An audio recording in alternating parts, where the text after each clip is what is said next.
Bom dia, boa tarde, boa noite. Eu sou o Kalel. Nós estamos aqui mais um dia fazendo o nosso cronograma de leitura bíblica de capa a capa. Muito obrigado pela sua presença. Pega o seu chá, o seu café e bora comigo hoje para a nossa leitura. A gente vai começar o livro de Números. A gente vai fazer do capítulo 1 ao capítulo 3. Então vem comigo. A primeira contagem do povo. No segundo ano depois da saída dos israelitas do Egito, no dia 1º do segundo mês, o Senhor Deus falou com Moisés no deserto Sinai, na tenda sagrada, e disse: Você e Arão devem fazer a contagem do povo de Israel por grupos de famílias e por famílias. Façam a lista de todos os homens de 20 anos para cima, isso é, todos os que já têm idade para o serviço militar. Vocês chamarão um chefe de cada grupo de famílias de cada tribo para ajudá-los. São estes os nomes dos homens que vão ajudar vocês. Da tribo de Ruben, Elisur, filho de Seduel. Simeão, da tribo de Simeão, Selumiel, filho de Zurizadai. Da tribo de Judá, Nazon, filho de Aminadab. Da tribo de Isacar, Netanel, filho de Zuar. Da tribo de Zebulon, Eliabe, filho de Elon. Da tribo de Efraim, Eliasama, filho de Amiúde. Da tribo de Manassés, Gamaliel, filho de Pedazur. Da tribo de Benjamim, Abidã, filho de Gideone. Da tribo de Dan, Aizer, filho de Amizadai. Da tribo de Azer, Pagiel, filho de Ocrã. Da tribo de Gade, Eliasaf, filho de Deuel. Da tribo de Naphtali, Aira, filho de Enão. Esses foram os chefes de cada tribo escolhidos no meio do povo de Israel para representarem os grupos das famílias. Então, no dia 1º do segundo mês, Moisés e Arão, junto com esses 12 homens, reuniram todo o povo e fizeram a contagem por grupos de famílias e por famílias, registrados nome por nome, os homens de 20 anos para cima. Assim, a contagem no deserto do Sinai foi feita como o Senhor havia ordenado a Moisés. Os homens de 20 anos para cima que tinham idade para serviço militar foram registrados pelo seu nome, cada um no seu grupo de famílias e na sua família. Começaram pela família da tribo de Ruben, o filho mais velho de Jacó. A soma total das tribos foi a seguinte: da tribo de Ruben, 46.500 homens. Da tribo de Simeão, 59.300 homens. Da tribo de Gade, 45.650. Da tribo de Judá, 74.600. Da tribo de Isacar, 54.400. Da tribo de Zebulon, 57.400. Da tribo de Efraim, 45.500. Da tribo de Manassés, 32.200. Da tribo de Benjamim, 35.400. Da tribo de Dan, 62.700. Da tribo de Azer, 41.500. Da tribo de Naphtali, 53.400. A soma total de todos os homens de 20 anos para cima que tinham idade para o serviço militar foi de 603.550. Uma grande coisa que a gente pode ver aqui é que essa aqui é uma curiosidade, é que por Judá ser a tribo mais populosa e eles estarem sempre na casa dos 40, 50 mil das outras tribos, na organização é como se ela tivesse o dobro de tamanho. E sabendo que a formação deles era uma formação em formato de que cada um deveria ficar em um lugar, né, do lado sul, do lado norte, do lado oeste, logicamente a porção de Judá ia ser uma porção que ela dobraria de tamanho.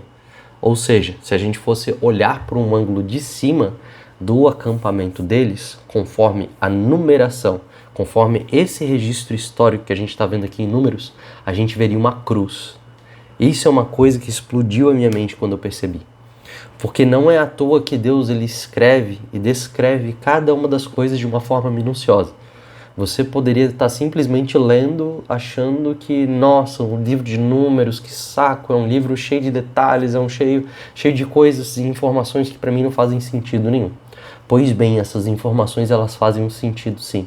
Quanto mais a gente ter o nosso coração voltado para o texto, para querer entender o porquê que cada uma dessas informações estão escritas, a gente pode nos aprofundar em relação, não simplesmente a curiosidades bíblicas, mas aqui desde aquele momento no deserto, Deus estava fazendo um povo atravessar toda a sua dificuldade em formato de cruz.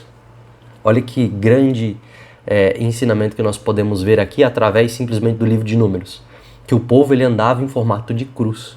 Olha que coisa maluca, olha que coisa estupefata para a gente aprender e poder se movimentar, né? Que toda movimentação que se dá com Deus, ela tem que partir do princípio e partir do lugar de cruz, né? Ó, é uma coisa que, passando por cima assim, só querendo ler e só querendo completar nossa meta diária, a gente pode não acabar captando os detalhes. Então eu te peço para que todas as vezes que você vê coisas que elas são menos interessantes para você no livro de Números, pense duas vezes se ali não está uma coisa preciosa, uma pérola de grande valor, que ela está um pouquinho mais escondida, sabe? Vamos continuar aqui. Versículo 47. Mas os levitas não foram registrados com as outras tribos, pois o Senhor tinha dito a Moisés o seguinte: quando você fizer a contagem dos homens com idade para o serviço militar, deixe de fora os homens da tribo de Levi, mas ponha os levitas para cuidar da tenda sagrada e de todos os seus móveis e objetos. Eles carregarão a tenda e todo o seu equipamento. Farão ali o serviço religioso e acamparão ao redor dela. Quando a tenda tiver de ser transportada, os levitas a desarmarão, e quando for preciso acampar de novo, eles a armarão outra vez. Quem não for levita e chegar perto da tenda deverá ser morto. Os outros israelitas ficarão cada um no seu próprio acampamento, perto da sua própria bandeira, de acordo com o seu próprio grupo. Mas os levitas acamparão ao redor da tenda para guardá-la a fim de que ninguém chegue perto. E assim eu não fique irado com o povo de Israel. E o povo fez tudo o que o Senhor havia ordenado a Moisés. Capítulo 2. A ordem das tribos no acampamento. O Senhor Deus disse a Moisés e a Arão o seguinte: quando os israelitas armarem um acampamento, cada um ficará perto da bandeira do seu grupo e do estandarte do seu grupo de famílias. Eles acamparão em volta da tenda sagrada e de frente para ela. Do outro lado, leste, acamparão os exércitos que marcham debaixo da bandeira da tribo de Judá. O exército de Judá tem 74.600 homens, e o chefe é Nazon, filho de Aminadab. Ao leste deles acampará o exército da tribo de Isacar. Esse exército tem 54.400 homens, e o chefe é Netanel, filho de Zuar. Acampará com eles também o exército da tribo de Zebulon. Esse exército tem 57.400 homens, e o chefe é Eliabe, filho de Elon. O grupo de Judá, num total de 186.400 homens, marchará primeiro. Do lado sul acampará os exércitos que marcham debaixo da bandeira da tribo de Ruben. O exército de Ruben tem 46.500 homens, e o seu chefe é Elisur, filho de Sedur. Ao lado deles acampará o exército da tribo de Simeão. Esse exército tem 59.300 homens, e o chefe é Selumiel, filho de Zurizadai. Acampará com eles também o exército da tribo de Gade. Esse exército tem 45.650 homens, e o chefe é Elisaf, filho de Deuel. O grupo de Ruben, no total de 151.450 homens, marchará em seu lugar. Entre os primeiros dois grupos e os dois últimos marcharão os levitas levando a tenda. Os 4 grupos marcharão na mesma ordem em que acamparem, cada um no seu lugar seguindo a sua bandeira. Do lado oeste acamparão os exércitos que marcham debaixo da bandeira da tribo de Efraim. O exército de Efraim tem 40.500 homens, e o chefe é Elisama, filho de Amiúde. Ao lado deles acampará o exército da tribo de Manassés. Esse exército tem 32.200 homens, e o chefe é Gamaliel, filho de Pedazur. Acampará com eles também o exército da tribo de Benjamim. Esse exército tem 35.400 homens, e o chefe é Abidã, filho de Gedeone. O grupo de Efraim, num total de 108.100 homens, marchará em terceiro lugar. Do lado norte acampará os exércitos que marcham debaixo da bandeira da tribo de Dan. O exército de Dan tem 62.700 homens, e o chefe é Aizer, filho de Amizadai. Ao lado deles acampará o exército da tribo de Azer. Esse exército tem 41.500 homens, e o chefe é Bagiel, filho de Ocrã. Acampará com eles também o exército da tribo de Naphtali. Esse exército tem 53.400 homens, e o chefe é Aira, filho de Anã. O grupo de Dan, num total de 157.600 homens, marchará por último. O número total dos homens de Israel registrados nos exércitos, grupo por grupo, foi de 603.550. Como o Senhor havia ordenado a Moisés, os levitas não foram contados com os outros israelitas. Assim, o povo de Israel fez tudo como o Senhor havia ordenado a Moisés. Eles acamparam cada um debaixo da sua própria bandeira, e cada israelita começou a marchar com seu grupo de famílias. Os filhos de Arão. Capítulo 3. Estes são os descendentes de Arão e de Moisés no tempo em que o Senhor falou com Moisés no Monte Sinai. Os nomes dos filhos de Arão são os seguintes: Nabade, o mais velho, depois Abiú, Eleazar e Itamar. Eles foram ungidos e ordenados para servir como sacerdotes, porém Nabade e Abiú foram mortos quando no deserto do Sinai estavam oferecendo a Deus o Senhor fogo que não era sagrado. Eles não tinham filhos, por isso Eleazar e Itamar serviram como sacerdotes durante a vida de Arão. Os serviços dos levitas. O Senhor Deus disse a Moisés: mandem chamar a tribo de Levi e ponham seus membros para ajudarem Arão, o sacerdote, no serviço religioso. Eles farão tudo o que for necessário na tenda sagrada, e estarão a serviço dos sacerdotes e de todo o povo. Cuidarão de todos os móveis e objetos da tenda e cumprirão as suas obrigações para com os israelitas no serviço religioso. A única responsabilidade dos levitas é servir Arão e seus descendentes, mas você ordenará a Arão e os seus descendentes que cuidam somente dos seus serviços como sacerdotes. Qualquer outro homem que tentar fazer esse serviço será condenado à morte. O Senhor Deus disse mais a Moisés: os levitas agora são meus. Quando matei os primeiros filhos dos egípcios, eu separei para mim todos os primeiros filhos de cada família israelita e as primeiras crias dos animais. E agora, em vez de ter os primeiros filhos do povo de Israel, eu tenho os levitas. Eles são meus. Eu sou Deus, o Senhor. A contagem dos levitas. No deserto do Sinai, o Senhor Deus mandou que Moisés registrasse os levitas por grupos de famílias e por famílias, todos os de sexo masculino da idade de 1 mês para cima. E Moisés os contou como o Senhor havia mandado. Levi tinha 3 filhos, Gerson, Coate e Merari, que foram os antepassados dos grupos de famílias que têm os nomes deles. Gerson tinha 2 filhos, Libnei e Simei. Coate tinha 4 filhos, Anrão, Izar, Hebron e Uziel. E Merari tinha 2 filhos, Mali e Muzi. Esses são os antepassados das famílias de levitas que têm os nomes deles. Os grupos das famílias de Gerson eram formados pelas famílias de Libni e Simei.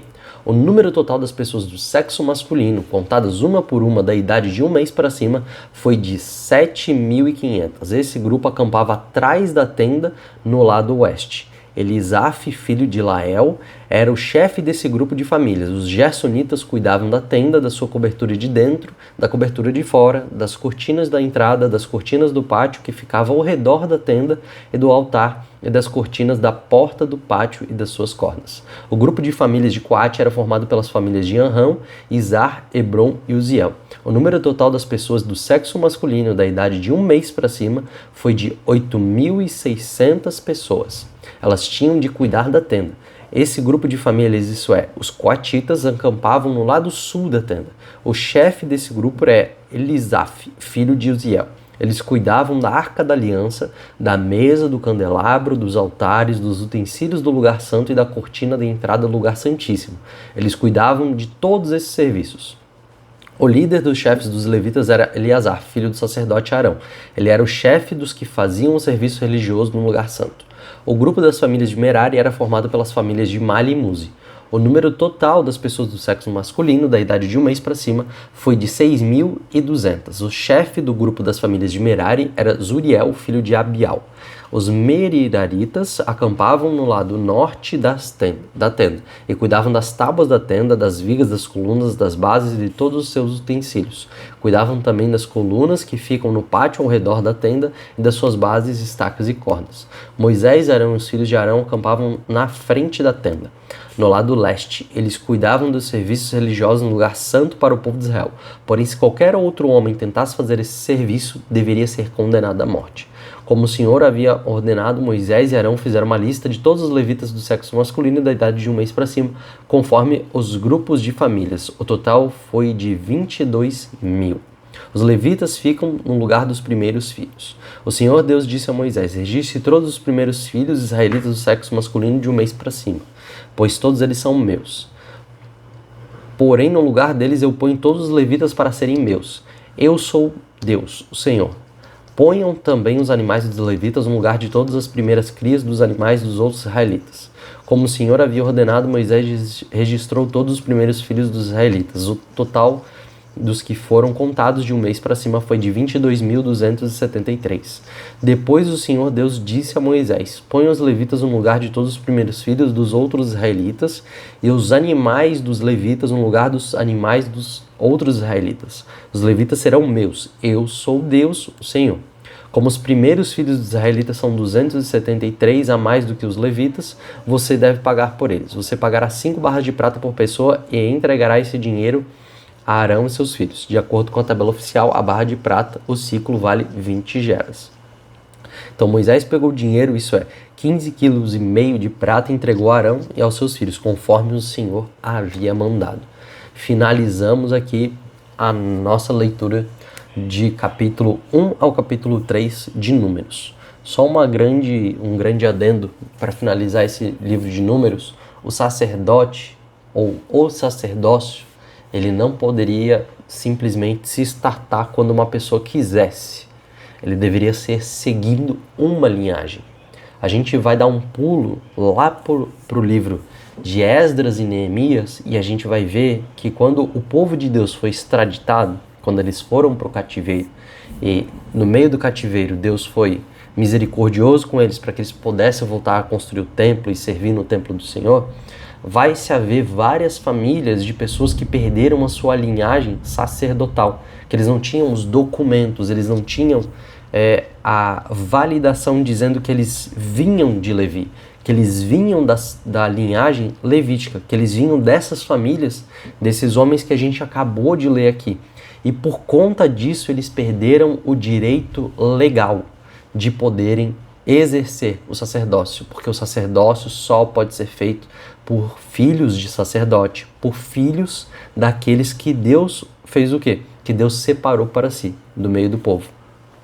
E isso fica um grande adendo para nós, que existem coisas que o Senhor, ele separou para os seus filhos, que somos nós. Se nós perdemos a nossa filiação para com o Senhor, automaticamente nós também poderemos perder não somente uma identidade espiritual. Às vezes as pessoas acham que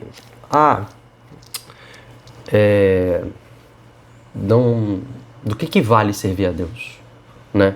É uma pergunta que muitas e muitas vezes já se foi feita no Antigo Testamento. E cara, o serviço de Deus, na verdade, é algo que se você não fizer, não é que você vai perder, como a gente acabou de falar. Não é simplesmente isso. É que você também não vai ter. Você não vai ter vida, porque é somente estando na presença do Senhor que você tem vida e vida em abundância. Esse papo que as pessoas têm no mundo, num lugar onde é que não se vive com Deus, de que eu vivo a minha vida da forma que eu quiser, na verdade ele deveria ser lido como o contrário. Você na verdade pode morrer da forma que você quiser, porque vida você nunca teve. Eu nunca tive vida por mim mesmo. E se você olhar hoje no relógio, você não vai ver simplesmente horas, você vai ver o seu tempo correndo até o momento que você vai ir para o caixão. Porque é isso que você tem sem Deus. Você tem a morte te esperando. Ao contrário daqueles que estão em Cristo Jesus. Quando a gente olha para o relógio, a gente não fica olhando para o relógio esperando a gente morrer. A gente fica olhando para o relógio esperando Jesus voltar, para nos conduzir para o lugar da vida eterna. Salmo 119, 40. Admiro muito os teus testemunhos. Vivifica-me por tua justiça. Nós estamos vivos em Cristo Jesus não porque a gente é bom, mas porque Ele fez uma obra. E essa obra nos garante a vida. Essa obra nos garante a vida eterna. Essa obra nos garante um lugar à mesa. E quando nós reconhecemos aquele que fez essa obra, nós já temos tudo. Trabalhar para Ele não é um enfado. Trabalhar para Ele, na verdade, é uma oportunidade de viver uma vida incrível, que a gente jamais poderia ter em nenhum outro lugar. Muito obrigado pela sua presença, te espero pela leitura de amanhã e até logo. Deus abençoe.